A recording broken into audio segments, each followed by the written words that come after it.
पूछा नीमक ना दे तो देखे वो भी फेंक देंगे। आप लोग तो गिरहस्थ हैं, पल्ला पड़ता होगा कभी कभी, नहीं ना? पत्नी को खुश करने के लिए, खुश रखने के लिए क्या क्या नहीं बोलना पड़ता, ताकि खाली डजिया मैं हमसे खुश रहे। तब तो धोतियों खींच जाता, नहीं तो नाला में फेंक। तो द्रौपदी महारानी सोचती है ये बाबा खाएंगे तो प्रशंसा करेंगे। हाँ, बाबा जी तो असली बाबा जी, स्वादु रहता तब ना, इधर साधु। सब सब्जी को ले लिया, एक्के में मिला करके घिटमा घीट करके एक हवा उठा करके भोजन किया। आकाश में घंटा बज गया, जय जयकार हो गया, भक्त और भगवान की जय। उधर द्रौपदी महारानी सोचती है कि राम राम, आखिर डोमा का डोमे रह गया। जहां वो सोची हाथ यहां रुक गया। युधिष्ठिर महाराज कहते भोजन कर लिया जाए। कहा अब संत का भोजन हो गया,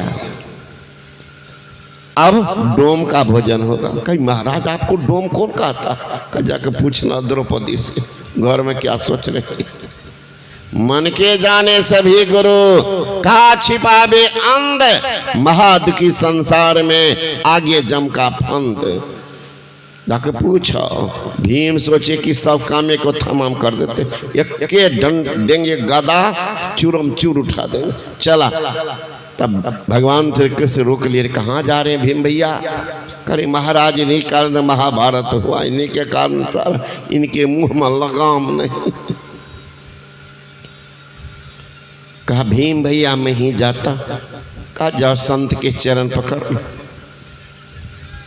आती है, भगवान श्रद्धा अपार है, लेकिन भावना थोड़ी दूषित हुई। मन में आई बात, इतना मेहनत से महाराज बनाई हूँ, सुबह से इतना बनाई, एक भी स्वाद लेते सब्जी का तो कम से कम प्रशंसा कर देते कि द्रौपदी अच्छी भोजन बनाती।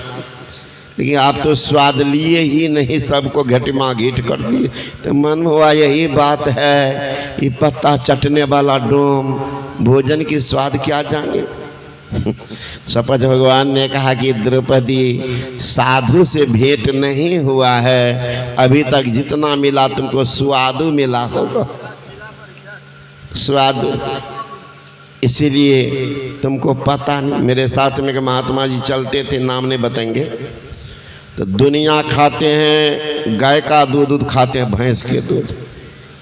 मेरे साथ जो भोजन मेरा बना, एक रोज तो खाया, दूसरे दिन कहने लगा कि बाप रे बाप, ये भोजन करबे तो हम मर जेबे दुइये दिन में। तो अलग से तड़का फ्राई करता था। अब फ्राई का भोजन ही बाबा राजेश्वरानंद बाबा, उनको पता होगा कौन कौन ऑर्डर होता था, है ना? तो ऐसा भी बाबा है, कई भोजन में जोगानंद बाबा खाए तो मर जेबे। चूँकि में नमक खाते हैं कम, हाँ, ये हमारे पास में जो कम खाते हैं उससे भी कम हमारा भंडार बनाते हैं पंकज बाबा। वो तो और सोचते हैं बाबा का और आधा करते हैं। एक रोज खा के नहीं टेस्ट होगा ना, रात में आइएगा, जिनके मन में होगा थोड़ा खाएंगे सब्जी। ये दूसरे दिन कहिएगा कि नहीं बाबा प्रणाम करे, हम नहीं खेबे, है ना? तो बिना नमक तेल का भोजन कैसा? लेकिन मैं तो जिंदगी में यही खाया, क्योंकि मेरा ऐसा सौभाग्य रहा कि गुरु महाराज के मस्तिष्क स्वरूप संशय महाराज के साथ वर्षों रहा था। 10 वर्ष नहीं, वर्षों, 10 वर्ष के ऊपर। तो उबाल देते थे, बस हो गया, नाम कौन देते थे। तो वो जो आदत पड़ गई थी, वो आदत अभी तक है ही है, नहीं खाते थे। बाद में डॉक्टर कहा कि कुछ नमक दीजिए, नमक कम रहा आपके शरीर में, तब सेंधा नमक खाने लगे। आजकल के बाबा का तो रसगुल्ला टिकड़ी तो गुलजामी दीजिए, एकदम भुज्जा उठा देंगे। जो आएगा सब जाएगा माल गोदाम में। तो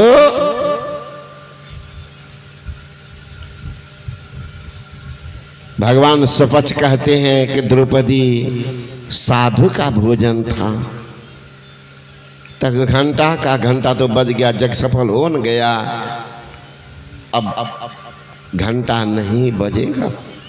तो मेरे कहने का मतलब युधिष्ठिर महाराज 88,000 ब्राह्मण को भोजन कराए, घंटा नहीं बजा था।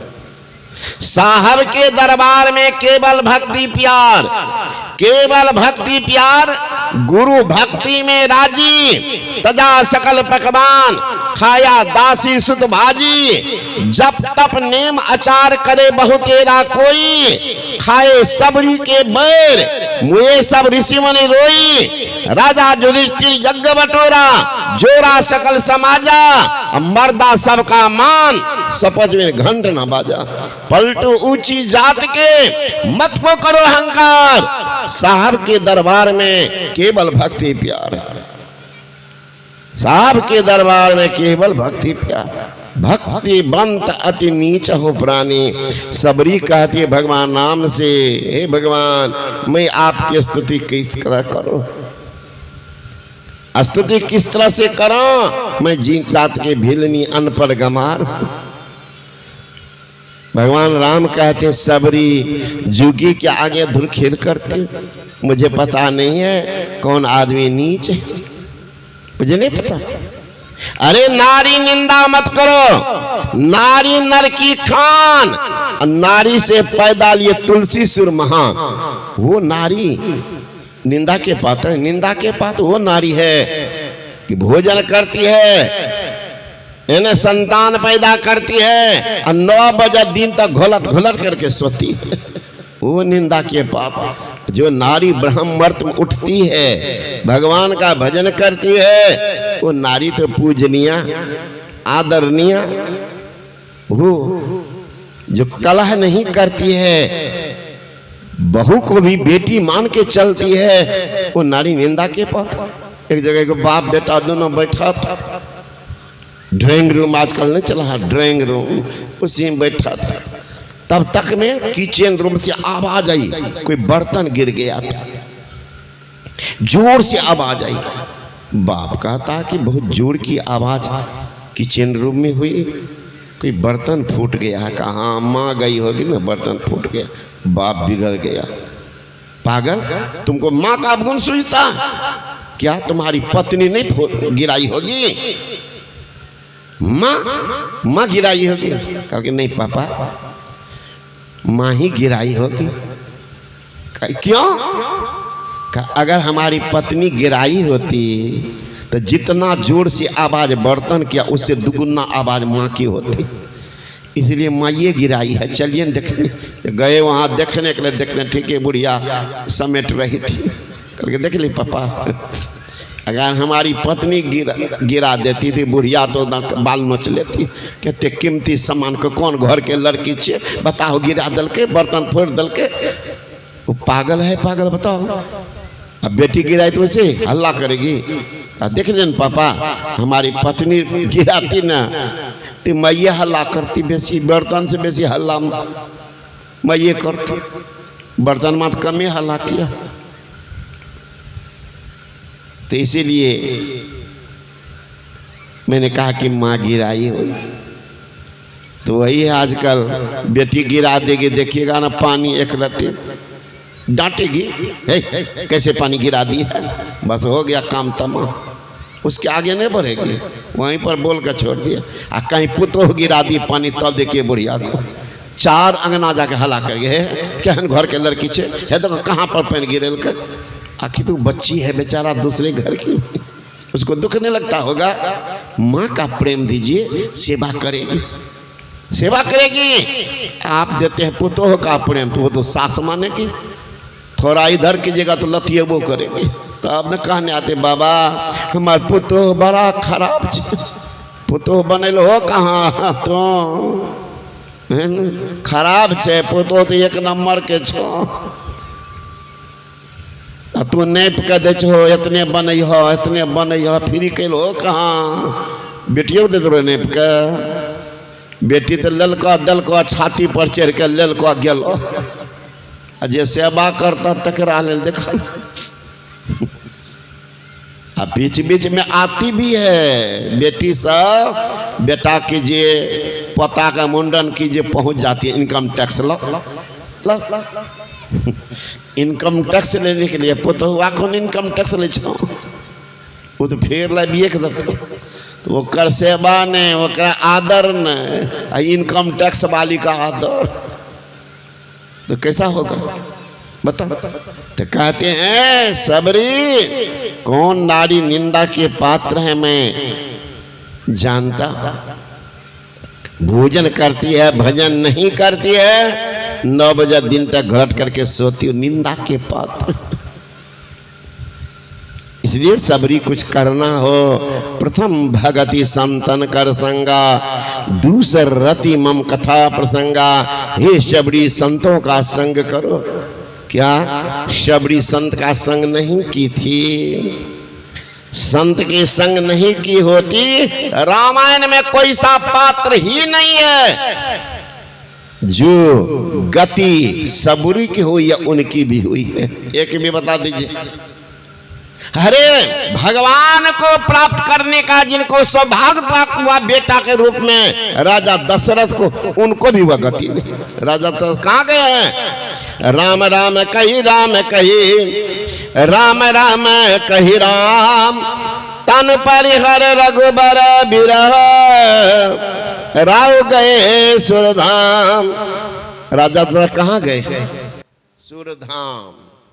यहाँ जटायु भी गए, गिद्धराज जटायु, जहां रावण कुंभकर्ण भी गए। क्या फायदा बताओ, क्या अंतर हुआ? सबरी कहाँ गई है? तजी जोग पावक दे हरि पद लीन भय जहां नहीं फिरे, नर विविध कर में अधर में बहुमत, शोक प्रद सब त्याग हो, विश्वास करि कर दास तुलसी, राम पद अनुराग हो। सबरी वहां गई है जहां से कोई संसार में नहीं लौटते हैं। यद्गत्ता निवर्तन्ते तद्धामा परमं मम, ममेवांसे जीवलोके जीवभूतः सनातनः। जीव वहां गए हैं जहां संसार से नहीं लौटते हैं, सबरी वहां गई। राजा दशरथ जहां गए हैं, कहां से आएंगे? पुण्य छीन सोई देव, स्वर्ग से नरक में आवे। भर में चार खान पुण्य तई काई रिझावे, तुलसी सतमत गत गहे, स्वर्ग पर करे खखार, नरतन दुर्लभ देव को सब कोई कहत पुकार, सब कोई कहत पुकार। देव दे ही नहीं पावे, ऐसे मूर्ख लोग स्वर्ग की आस लगावे। पुण्य छीन सोई देव, स्वर्ग से नरक में आवे। अब भर में चारों खान, पुण्य तही काही रिझावे, तुलसी सतमत गत गहे, स्वर पर करे खखार, नर्तन दुर्लभ देव को सब कोई कहत पुकार। तो सबरी वहां गई है तो कहते संत का संग किए बिना गई थी क्या? नहीं महाराज, सबरी के गुरु थे मतंग ऋषि, उन्हीं से दीक्षा लेकर के ध्यान करी थी सबरी।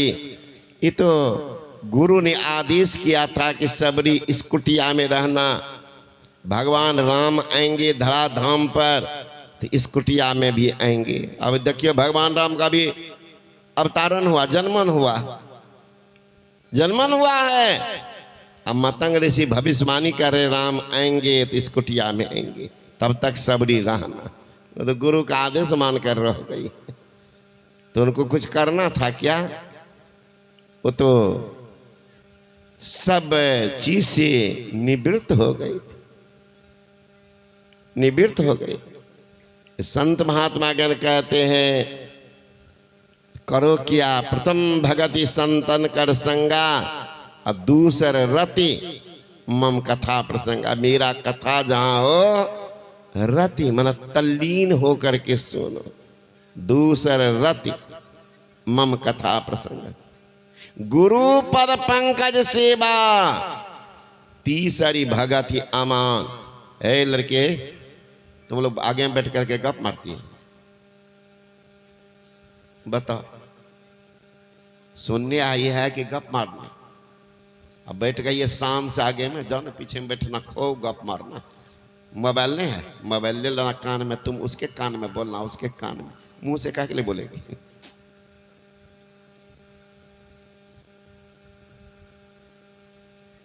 आजकल बड़ी भीड़ है, देखिए घर में हम लोग बगल में, अब लड़की सब दोनों बैठे बगले में, मुंह से भी बोल सकती, नहीं बोलती